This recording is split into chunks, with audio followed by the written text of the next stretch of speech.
Hello, welcome everybody to this second episode of Variety Vision by Abhi. As we committed, we are going to deep dive into the real life stories, issues, troubles, and how you can overcome them. And also, we are going to solve all the queries which you are going to face in your real life. So today, in this episode, we are going to discuss in detail about the Greater Moncton real estate market. So, I am your host Abhishek Dave, and today I have been joined by one of my best friend Nikesh Patel, who is a growing realtor in this Greater Moncton region. And we are going to discuss so many queries, questions which you are facing in your life about this real estate market. So first of all, Nikesh, tell us about yourself. Okay, Abhishek, so my name is Nikesh Patel and I am working with eXp Realty. I'm a licensed realtor and working in Moncton area for almost two years now, I would say. Yeah, nice, Nikesh. So the thing is, Nikesh, we will start with the scenario because when I came to Canada in last June, and what I have seen that people are saying that in Canada, especially in this Atlantic region of New Brunswick, and if I talk about the Moncton itself, the property market before the COVID was not that much in hike. And after COVID, all of a sudden people can see that there have been a huge boost to this real estate market. Property prices are going up, rental prices are also going up. So how do you oversee all these changes, and what is your projection about the upcoming changes in the few years? You're right, Abhishek. So like pre-pandemic, after the pandemic happened, right? The Moncton population actually grown by 13%, and it was actually one of the largest growing cities in Canada. It actually ranked first for the 3 consecutive years as well. And right now I'm observing we are still growing. Actually, I would say there are lots of new builds, lots of new rentals being built as well. So yeah, lots of growth happening in Greater Moncton, I would say right now. So if we discuss about the Moncton real estate market, what is your projection about the upcoming projects? Like, do we see a lot of activities in the market right now? And is it the right time to invest into the Moncton real estate market? Definitely, if you are still keen on buying, let's say your residential property or something for investment as well, I still see a potential. If you do have a game plan of 5 to 7 years, I would say, definitely it's a great market to invest in. Right. Let's come to being specific about the newcomers or someone who doesn't own any house so far. So if I am paying right now like $1,500 for a 2 BHK decent apartment, and which is an average cost for 2 BHK, even if you go and look for now, these prices are more higher than that. So if you are paying that much of amount for rent, is it a good option to go with your own property, or still it will be good to continue as a rental thing? I would definitely encourage, as long as you have around 5 to 7% worth of down payment. So let's consider an average price of $400,000. As long as you have around $20,000 to $25,000 in your account, you can still consider buying your own house in Moncton actually. So if you are looking for a average price of $400,000 property, what will be the mortgage monthly amount which I have to consider into my mind? And also, I'll say, what are the costing which I have to consider into my mind when I'm about to purchase a property? Like I can say hidden costs which are not properly stated. Okay. So if you are buying a property for $400,000 with the current interest rate, you're at least going to pay around $2,100 in your mortgage payments with just 5% down payment. And the hidden costs which usually people don't discuss are like property taxes. So when you close on the deal, right, you need to pay for the property taxes till end of the year. Along with that, you have property inspection. If you have property inspection schedule, you pay that as well, which is around $700 to $800. Lawyer fees in $1,000 to $1,200 as well. So these are additional costs. And again, in New Brunswick, we also have a land transfer tax, which is 1% of the purchase price. So do you think we should have a cumulative percentage of extra money with us if we want to buy something? Like any percentage you want to recommend to buyers to have extra? I definitely recommend. So apart from your 5% down payment, having the 1.5% to 2% extra. So that's what the lender will call closing cost. So everything what we discuss actually includes in the closing cost itself. So yeah. Let's say if I purchase a $400,000 property, so what are the recurring costs which I have to consider into my budget that I have to pay?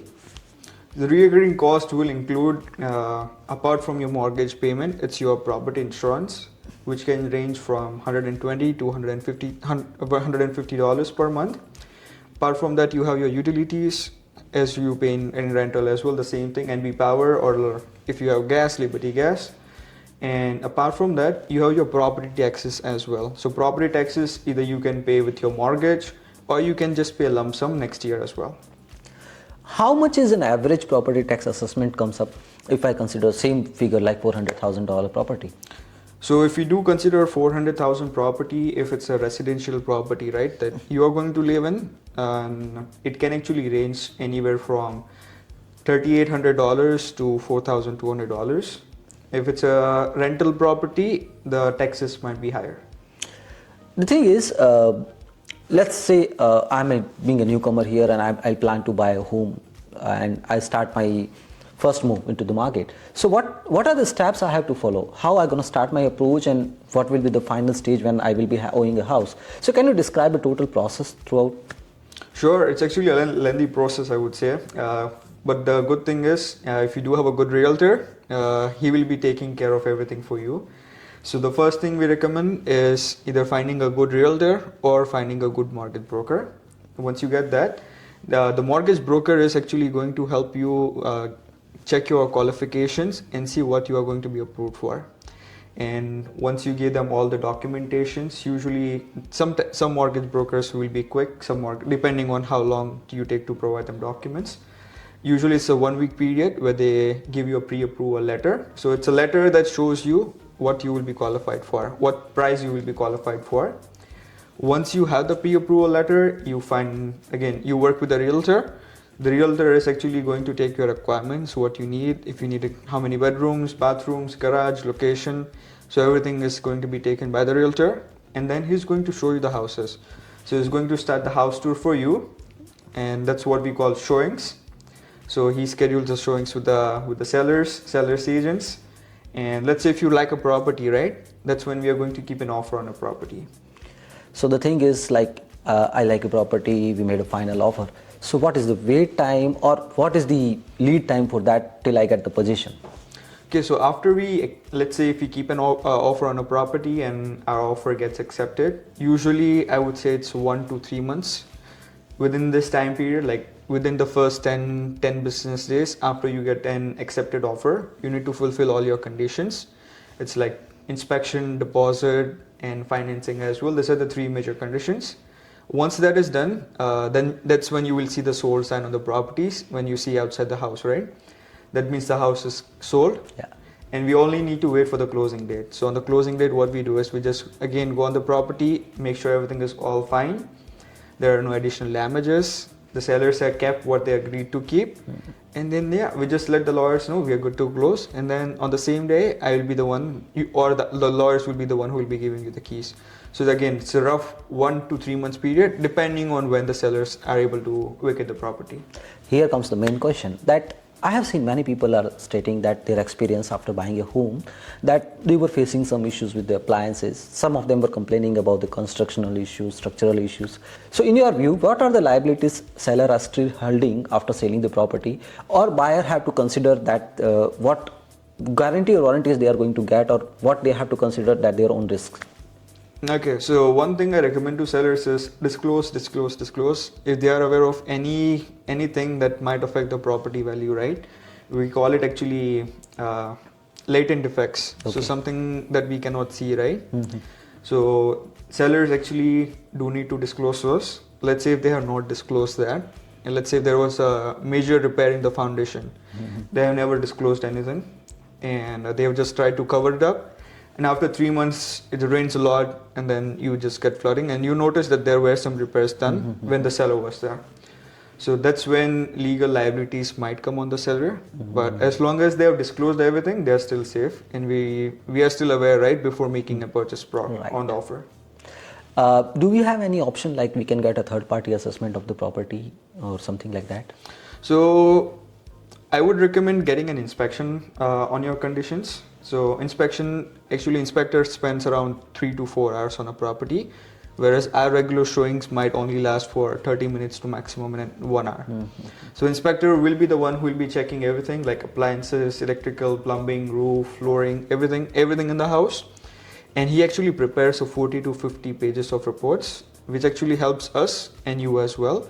helps us to negotiate the price or repairs as well if needed, and helps you make a informed decision if this is a property you would like to buy or not. So, like an average person who's earning $3,500 to $4,000 a month, what would be the good budget for him to decide that this is the price range I have to look into the market? Especially considering, like, if we choose a $400,000 property, what will be the monthly mortgage value? And how, another perspective I would like to add here, like some people do think that we can rent out our basement and we can cover up some of the mortgage cost. So in that perspective, what is your opinion? How a person should decide? So first thing will depend on your qualifications itself, right? Like your income is the main thing, and second thing is down payment. How much are you looking to keep on the property as well? So let's say for a $400,000 property, the annual, the monthly cost again for the mortgage, it's $2,100. Nice. So the lenders will actually determine, let's say how much debts you have, how much income you have. So that's called an income to debts ratio. Mm-hmm. And based on that, they give you your qualifications itself for your mortgage itself. If you do have a rental basement with like something already ready right now, which you can rent out, that is going to help you with your mortgage pre-approval too. That will boost your mortgage pre-approval. Okay. So that's a part we have to consider, that if we have a property, we are planning to buy a property which is having a finished basement or finished, I can say, top floor, which you can rent out. So that can help you to get more price value mortgage approvals, and that's an important factor to consider. But another thing, as I can see current scenario into the Canada market, that immigration is almost about to get a pause, or it is decreased by a great extent. You may not see the influx of people coming to Moncton in upcoming days. So is that going to impact the rental market or the property market? We have definitely seen a slowdown in the rental market, I would say. Lots of vacancy rates, like the vacancy rate has increased a little bit, I would say. But I would recommend, again, potential buyers when buying a property, right, to consider the vacancy rate when they buy a residential unit with a rental property, or just a rental unit as well. So always consider that vacancy rate. There is always going to be vacancies. There's always going to be ups and downs. But again, you need to think that you are in this game for a long run. 5 to 7 years. 5 to 7 years is your goal, I would say. And yep, we are still going to see plus minus happening. But again, focus on the long term. Again, one thing that you have to understand the buffer zone, that you cannot go with the mortgage, which is the tight budget, and you consider that I will pay half of that with the rental income or 1/3 of that with the rental income, because that buffer zone we have to keep. Market is not going to be smooth all the time. It may not be on the peak or it may not be on the bottom. So Nikesh, if I'm looking for a property, which area should I prefer? Because like, it's not about only the Moncton, because I have seen many people moving to the Irish town. Some people are looking at the river views. Some people are looking preferably in the DF. So what, in your opinion, which area is having higher potential or upcoming projects where people should concentrate on? So Abhishek, it actually depends. Location depends on your workplace as well and where you want to live, I would say. So you can find something close to your workplace too. Places where actually we are seeing a lot of growth right now, I say DF Boulevard. There are lots of new apartments being built, lots of new houses being built as well. Same thing with Riverview as well. Lots of new construction happening. A builder called Murimar, he's building a lot in Riverview, I would say. I do have couple of deals coming up there as well soon. And even Moncton North has expanded actually in last few years a lot as well. T-Berry, I would say, Belfry, all those new houses being constructed. Yeah, if you're focusing on new builds, those are the areas to focus on, I would say. So that's a nice suggestion from your side, that I will select property according to my own requirement, like where I am working and what is my budget. And again, it depends on the individual's preference. The thing is, at the end of the show, I just wanted to discuss something like, have you ever experienced any funny moment or anything which gave you a learning and which you want to convey to my viewers that they should consider when they are going for their purchase? I actually had a funny experience with my client.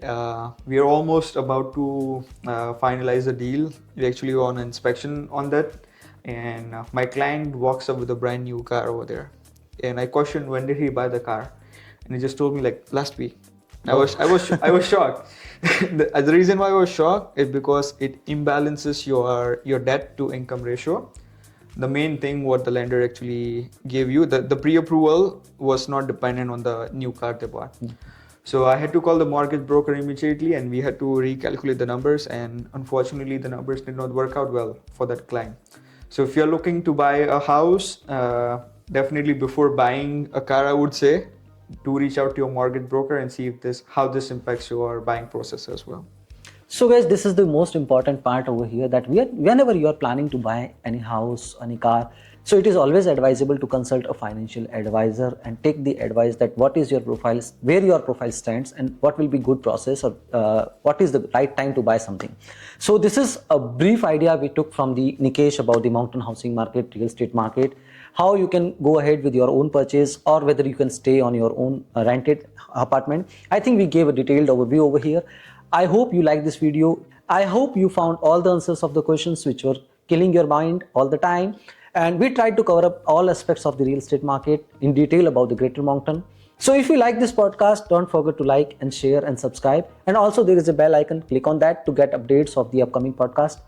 If you have any question in your mind and if you want to get a detailed information on the same, you can mail me on this email address. Or if you have any story or anything you want to share with me and you want to sit with me, you on this email ID, you can just mail me your detailed story or detail about yourself, and my team is going to reach you out for scheduling the podcast. Thank you so much for being with us so far, and that's all we are for today, and we will be back with you with the upcoming week with more exciting stories and information. Thank you so much. Thank you, Nikesh, for being with us. Thank you, Abhishek, as well.